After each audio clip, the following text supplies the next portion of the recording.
If you watch my videos, you already know that stress can be affected by so many different things in life. And one of those things is our perceptions. I've talked to you about perceptions many times before, but beyond perceptions, I want to make sure that you're paying attention to your thoughts. Perceptions are one thing. Perceptions are kind of the lens through which we view a specific situation or a person or an exchange with that person. But your thoughts can also be a contributing factor when it comes to your stress. And the thing about thoughts is that we have them all day long. The entire time that we're awake, we have thoughts. Thoughts are kind of like that never-ending conversation or monologue in our heads. Sometimes it's more noticeable than others. Sometimes it's more pleasant than others. But when you're awake, you have thoughts, which is why thoughts matter so much. Now, you may think to yourself, how can I possibly stress myself out with thoughts? Well, you'd be surprised. One of the things that I invite you to do is to really start paying attention to your thoughts, because you may be one of those people who have a lot of negative thoughts. And while I'm not going to sit here and suggest to you that you become fake positive, that you pretend to be happy and smile despite the fact that your head is raging with misery and miserable or negative thoughts, that doesn't really work. What I want you to do is to be aware of your thoughts. That's the whole point here. Starting by making yourself aware. Are your thoughts a contributing factor when it comes to your stress level? If your thoughts are such that they are negative or miserable, or maybe your thoughts have a propensity to make things worse than they are, to make a mountain out of a molehill, so to speak. You need to know that, because unless you're aware of that, how can you address the situation? Self-awareness is so important for so many different things, which is why I'm bringing up your thoughts.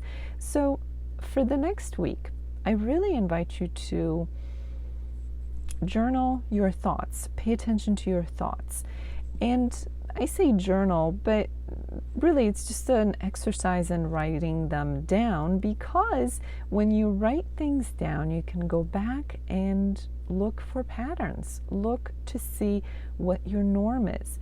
So I invite you to pay attention to your thoughts every day, as many times throughout the day as possible, and jot down what kind of thoughts you're experiencing several times a day. So maybe a couple times in the morning, a couple times around lunchtime, a couple times in the afternoon, a couple times in the evening, something like that. You get the point, so that you have a pretty good spread of you recording your thoughts throughout the day, and do it for a week. Longer is better, but a week is a good start. This will allow you to start recording any patterns if they exist. In addition to recording things such as date and time and the kinds of thoughts you were having, maybe record things such as, how did those thoughts make you feel? I would also suggest recording something like the situation when the thoughts that you're recording occurred. So what was the situation? What were you doing? Were you experiencing something stressful to begin with? Were you around someone who stresses you out, or did you have an argument with someone? Or were you around someone you really enjoy and your thoughts and the resulting feelings were pleasant? So make sure that you are recording those things. And like I said, do a week. Then go back to your record and look for patterns. You may find that there are certain people or certain situations where your thoughts are wonderful, pleasant, positive, upbeat, optimistic, and if that's the case, maybe you want to focus on getting more of whatever brings you to that point, more of the people or the situations or the places. And when you identify things that are just the opposite, thoughts that stress you out, thoughts that make you feel unhappy or miserable, situations that lead to unpleasant or negative thoughts, people that inspire unpleasant or negative thoughts. When you can discover or identify the patterns associated with that side of it, then you have your homework there too.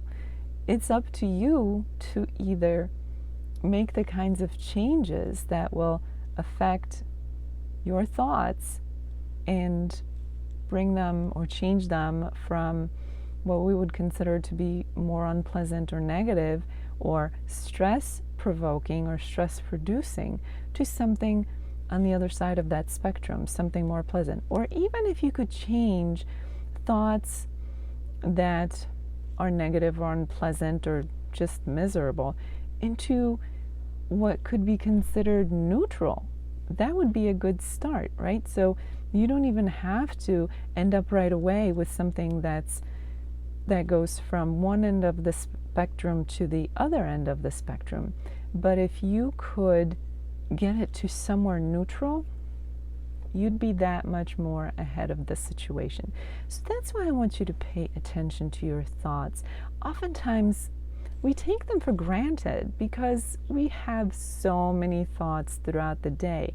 But you know, thoughts have patterns and thoughts have influence. When you have a lot of negative or miserable thoughts, that indicates a certain focus, and that produces certain emotions, and that creates a certain state of being. On the other side of that equation, if you will, if you have thoughts that are positive and upbeat and hopeful or pleasant, that leads to things that are associated with that. More positive, hopeful, pleasant emotions and a more enjoyable state of being. So thoughts really do affect us quite a bit, but because we have thoughts all the time, anytime you're awake, there are thoughts running through your head. We kind of take them for granted and maybe ignore them unless something happens that makes you pay attention to them. And we certainly forget to give credit where credit's due in terms of how much effect thoughts can have on you.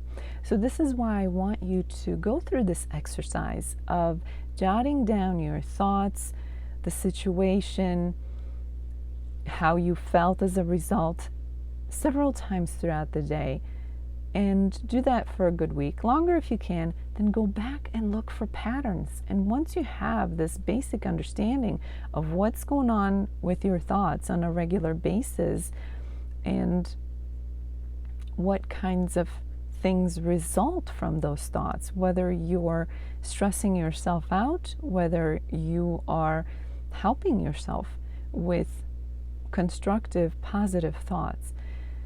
Once you know that, then if change is required or if change would be beneficial, then you can work towards change. So it's all about recognizing where you are, right? You need to know your starting point before you can even come up with a goal. And once you have a starting point and a goal, then you can map out a journey towards that goal, towards that destination. You can plan step by step. But if you don't know these things, if you don't know what's affecting you and how it's affecting you, you're kind of stuck and you're a slave to it, completely blind and oblivious to its effects. And that makes it very difficult to bring about any change, which is why I want you to pay attention to your thoughts, because they are quite influential. They can be very powerful, especially if you let them run amok. Because guess what? We can control our thoughts, even though it seems like it's kind of just a natural thing. It just happens. You don't have any control of it. But absolutely you can control your thoughts. You can influence them. You can work on changing them. And that can work like a domino effect where it then affects your feelings, your state of being, things like that, as I already mentioned. So pay attention to your thoughts. If they're helping you, go for more of that. If they're not helping you, though, if they're stressing you out, if they're making you anxious, or they're making you miserable, it's time to address that. So I really want you to pay attention to your thoughts and give it a week. See where you can go from there to improve your situation, to make sure that your own thoughts aren't stressing you out even more. If you'd like to learn more about a comprehensive approach to stress management, check out the link below.